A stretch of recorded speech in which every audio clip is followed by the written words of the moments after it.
Welcome to Treadmill Talks with Shannon Maves, a podcast for athletes and fitness enthusiasts to pass the time during mind-numbing cardio while I use my no-bullshit coaching style to educate, inspire, and entertain. I'm your host, Shannon Maves. Now let's walk and talk. Hello and welcome to episode 51 of Treadmill Talks, the one about competing on a budget. Bodybuilding is unfortunately not a cheap sport. Actually, even that's a bit of an understatement. Bodybuilding is expensive as fuck. In fact, one of the things that I always recommend athletes take into consideration before jumping into a prep is their financial budget. Because one single show can cost thousands of dollars. But there are some ways you can budget your money a bit. So today I am going to share some of my personal insight on the things that I think are worth splurging on and the things that I think it can be okay to skimp a little bit on.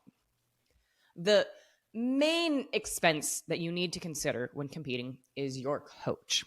Depending on the rate they charge you and the duration of time you sign up for, this amount can vary tremendously. Plus, the going rate in the industry is pretty much constantly changing. This past year, I definitely saw some of the bigger increases I have over the years because inflation hit everywhere and coaches had to keep up with it. But I would say that when you are looking to hire a prep coach, you should expect to spend anywhere from maybe as low as $200 per month, which would be pretty effing low, to perhaps up to like $800 or so per month, and anywhere in between, depending on the coach's knowledge, their experience, and the services they offer. When it comes to spending money on a coach, though, even though this will make up a large percentage of your expenses, I do not think it is something that you want to be cheap with. At least not if you're serious about competing. If you're competing for shits and giggles, then do whatever the fuck you want to do. Hire a trainer at your local gym or coach yourself. If it's just for fun, do whatever is going to be fun. But if you want to do well and have a successful prep, you're going to want to hire a coach who knows what the fuck they're doing. Going cheap on your coach and hiring some random personal trainer who doesn't actually know anything about bodybuilding as a sport might be friendly on your wallet, but chances are you're going to get what you pay for. Obviously, there are always exceptions to this, and you might be the lucky person who hires the random trainer at your gym for $200 a month, and you guys absolutely smash it. You could end up becoming the next Bikini Olympia, and they could end up being the next Kim Odo. But that would be a pretty extraordinary situation. There's a reason why coaches like Kim and other top coaches charge what they do. It's because they know their shit, and they've been doing it for a long ass time.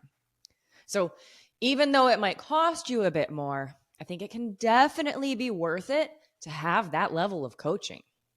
But when it comes to hiring your coach, I do recommend you shop around to make sure you find a coach that is a good fit for you. Don't just hire a big name coach just because they are a big name coach with a big name athlete or multiple big name athletes. Because there are, for sure, some well-known coaches who will charge an arm and a leg just because they have some well-known athletes on their team. I'm not going to name names, but yeah, just because a coach has a top athlete doesn't mean they're actually a great coach, or maybe they're just not a great coach for you. It just means that they are working with a great athlete, and a lot of coaches can make a great athlete great because they are a great athlete. Oh, and I am 1000% not referring to Kim Odo, by the way, since that is a name that I named. I've never personally worked with him, but I have nothing but respect for that man. He is a legend in my eyes. But just because he is a legend of a coach doesn't mean he is the coach for you. I mean, I have my own reasons why I've never hired him. But anyway, I feel like I'm getting off topic. I actually have an entire episode about choosing a coach if you want to listen to that. But the point I'm trying to make right now is that I don't think your coach is something you should skimp on when it comes to your budget. You're hiring this person to be with you every step of the way. Their job is to understand your body better than you understand your body. And typically speaking, you're gonna get what you pay for when it comes to hiring your coach. Now, the next expense, which is along the same lines as your prep coach, is your posing coach. Some prep coaches include posing with their plans, myself included, but a lot of coaches don't, which means you may have to hire out for a second coach. Luckily, posing coaching is typically a lot cheaper than competition coaching, and you can usually sign up for as many or as few sessions as you want to. But I do not recommend going for the cheapest option when it comes to a posing coach either. I made this mistake when I was first starting out. I went to free posing clinics and watched YouTube videos. Good God. Please do not teach yourself posing from YouTube. I love YouTube for a lot of things, but not for teaching yourself posing. At least go to a seminar. But even seminars aren't fantastic. They might teach you the bare minimum of how to hit your mandatory poses, but posing is always evolving, especially in bikini, and it is extremely individual. If you want to actually look like you know what the fuck you're doing on stage, you're going to want to hire a coach who will help you develop an actual posing routine, because the judges are still looking at you when you are transitioning from your mandatory poses and when you're walking around on stage. I promise you, there is a lot more to posing than just hitting your mandatory poses. All right, now one of the most common questions I get about budgeting for a show is the suit.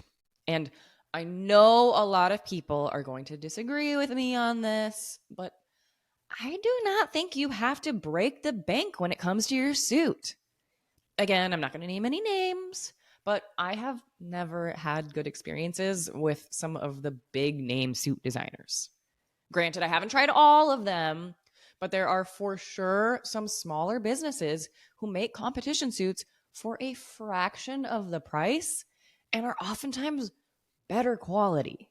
My personal recommendation is Tracy, who owns Aspire Swimwear. She's based out of Tucson, and I will put the link to her website in the show notes. But obviously, feel free to shop around to find your perfect suit. But I promise you, you do not have to spend $600+ on a suit. That's just fucking ridiculous to me. And if you really want to budget on your suit, you can even rent one. Now, I personally am not the biggest fan of rental suits because they're obviously not custom made for your body.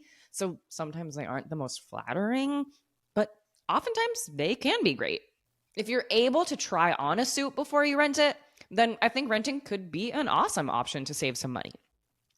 Your show tan is another expense that you need to consider. And this one is kind of a toss-up for me. It's going to come down to what you personally want to do. Because if you've never competed before, you might want to invest in hiring a professional to do your tan for you. But if you've done a show or two and you know how crazy dark you have to be, then you could probably save some money and do it yourself. I was all about spending a little bit more money to have a professional do my tan until my third show, when the professionals fucked my tan up badly. DM me if you want pictures. It was a joke. But that's when I looked into the DIY stuff. I ordered Pro-Tan and have literally never looked back since. It honestly is as easy as it looks. But you have to remember that you need to get dark as shit. Like, darker than you think, and then darker than that. I always say you can never be too dark, but you can be too light. Personally, I will always do my own tan now to save a few bucks. Plus, it's one less appointment that you have to worry about on show day and or the day before the show. And there are other companies that sell DIY kits too. It's not just Protan. That's just the only one that I've used. But I think that Jantana and Liquid Sunrays and probably some other companies also sell DIY tanning stuff that you could use. But if you don't feel comfortable doing it yourself, or if you haven't seen firsthand how dark competitors truly get for shows, then I would say spend a few more bucks to hire somebody to do it for you. Okay, next is hair. And there's actually a lot that goes into the expense of hair because, like, do you already have super duper long and full hair, or do you need extensions? If so, what kind of extensions do you want to use? Clip-ins, a halo, or do you want to be extra as fuck like me and get a whole ass wig? There's pros and cons to all of them, obviously. I've tried all three of those. Clip-ins were fine when I had a hair appointment to have a stylist attach them for me. But when I tried to do them myself, whoo dilly, that shit was ratchet. Do people still say that? Ratchet? I don't care. It was not cute. And I actually ended up taking them out and going on stage with my natural hair, which was not long or full enough. And the judges literally did not like it. So the next year, I decided to spend a bit more to get a halo. And I loved that thing. It was so stupid easy to put in. So I didn't even schedule a hair appointment for my show. I just straightened my hair and popped on the halo, and I was good to go. So I spent a bit more on the halo, but I saved money by doing my hair myself on show day. That show was actually my favorite look as far as glam goes, and my halo was a big part of it. And then I had the halo for after the show as well, which was kind of fun because I would wear it on like date nights and stuff where I wanted a little bit more sass. But the next season, I had plans to compete at multiple shows that were all a few weeks apart. So I started wondering how I was going to schedule my hair appointments so that my hair color looked good at all of the shows and I didn't have like super dark roots on stage or anything. And that's when I decided, fuck it. I'm going to get a whole ass wig. Then my natural hair can be fucking purple if I want it to be. I'll just pop my wig on and be blonde again. And that wig will last me pretty much the rest of my competitive career as long as I take good care of it. I mean, it damn well better because it was expensive as fuck. So if you want to budget your hair for one show, don't get a wig. But if you plan to compete for a long time, like I do, then a good quality wig could actually end up being a pretty solid investment and saving you money in the long run. Another option for your hair, though, which is definitely more expensive, would be to have actual extensions put in. But that's something that you need to consider when it comes to your day-to-day life. Because if you don't want super long, full hair outside of just show day, then I obviously wouldn't recommend getting extensions put in. So yeah, hair can kind of go however you want it to. Clip-ins are going to be the cheapest and probably good if you plan to do one show, but you will want to hire somebody to put them in for you if you don't know how to. Halos are fucking awesome and probably what I would recommend for most people if you're willing to spend a little bit more. It'll last you at least a few shows and it's super easy to put in, so you might not have to hire somebody to do your hair on show day. And a wig is great if you're willing to invest a bit more, like if you plan to compete for years and years to come. And extensions could be great if you have the money and want long hair all the time. But you also need to consider the cost of hiring a stylist on your actual show day. If you're comfortable styling whatever hair you have, then yeah, fucking save some money and do it yourself. Like the tan, it's one less appointment to worry about on show day too. But if you aren't good at styling your hair, then you definitely want to hire somebody to do it for you, honestly. Your hair plays a pretty big role in how your total package looks on stage. If it's not on point, it can actually distract from your physique. So make sure you are able to style your hair in a way that complements your physique. That's something that may take some trial and error though. I curled my hair for my first show and straightened it for my second show. And that's when I was like, oh yeah, straight for me, definitely. And on the topic of stage glam, next is makeup. Unless you are an actual makeup artist yourself, you're probably going to want to hire somebody to do your makeup. I don't care how great you are at doing your own makeup in real life.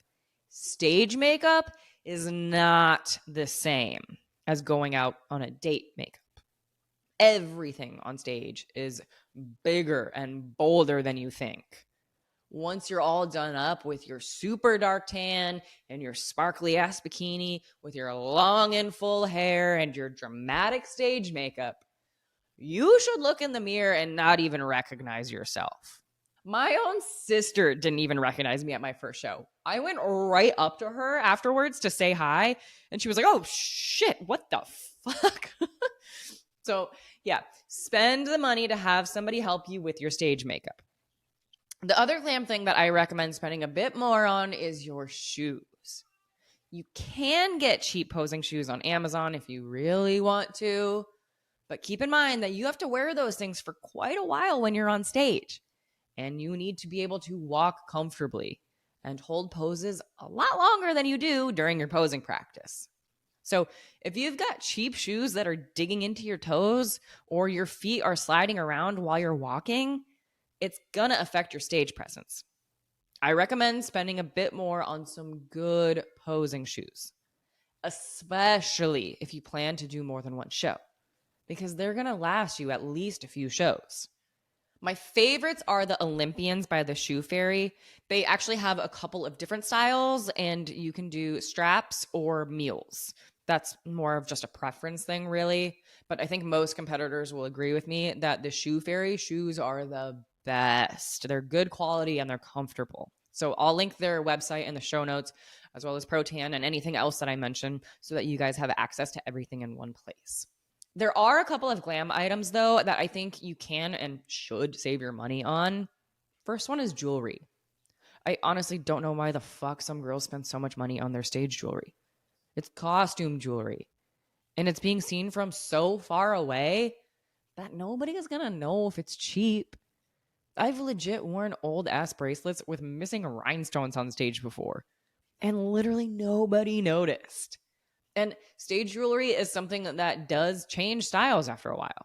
So it's not like you can buy just one really nice pair of earrings to wear for your entire competitive career, because the styles could change. So my recommendation is going to Windsor. You can check out other places like Claire's or Forever 21 or whatever, but I have found that Windsor has some of the best stage jewelry for pretty decent prices. The other glam thing that I recommend saving money on is your nails. Unless you're someone who always has acrylic nails already, don't go getting acrylics just for a show. Go to fucking Target or Walgreens and get some stick-ons. I promise they've come a long way since I was a little girl wearing them. They actually stick pretty well and should last you more than just show day, really. But I would recommend putting them on last, because you don't want to get your tan all over them. And you also want to ensure that they do last through the whole show day. So bring some nail glue with you just in case, though. Okay, now one expense that is absolutely non-negotiable is your membership fee. That's literally just a flat fee, and you have to pay it if you want to compete. But your registration fee is something that you can kind of budget if you want to, because you can sign up for as many or as few classes as you want to, that you qualify for at least. But the more classes you do, the more it's going to cost, because each class costs additional money. So if you don't want to spend a lot, just sign up for one class. Although I personally have the mindset of, if you're going to do a show, do the fucking show. I always tell my athletes to sign up for as many divisions as they qualify for. That way you get more stage time, more experience, more practice. And oftentimes you just do better at your later classes because you've gotten those initial jitters out. I've seen placements get swapped from class to class, even though it was the exact same group of athletes, but one of them came out a lot more cool and calm and collected in their second class. And the judges will judge each class separately, even if it is the exact same group of people. But if you don't want to spend money on doing more than one class, then just do one class. Last few expenses to consider are things like travel expenses. Obviously, if you can do a show in your hometown, that's going to be the cheapest, since you won't need to book a flight or a hotel even. Although I do know some people that like to stay at the host hotel, even if it is in their own city, just because it can make things a little bit smoother and less stressful on show day when you're already there. But not having to pay for travel will obviously save you a ton of money, and not paying for a hotel will obviously save you a ton of money. And if you are traveling for your show, keep in mind that you do not have to stay at the host hotel. I've done some shows that have stupid expensive host hotels. And I am very much the kind of person who just needs a clean bed and a shower at a hotel.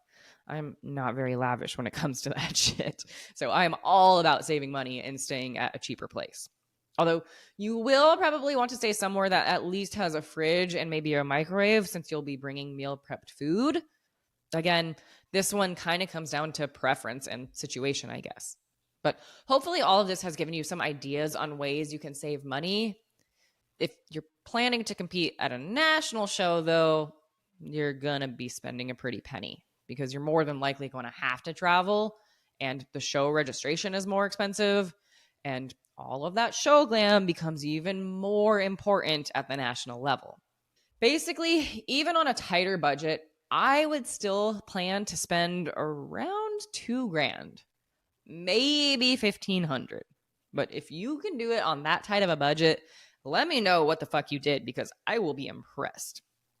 Like I said, competing is not a cheap sport. If you are able to compete, please realize how fucking lucky you are. Not just because you have the financial means to do so either, but because you have the physical means to do so. Competition prep is a privilege that is denied to many. Some for financial reasons, some for physical reasons.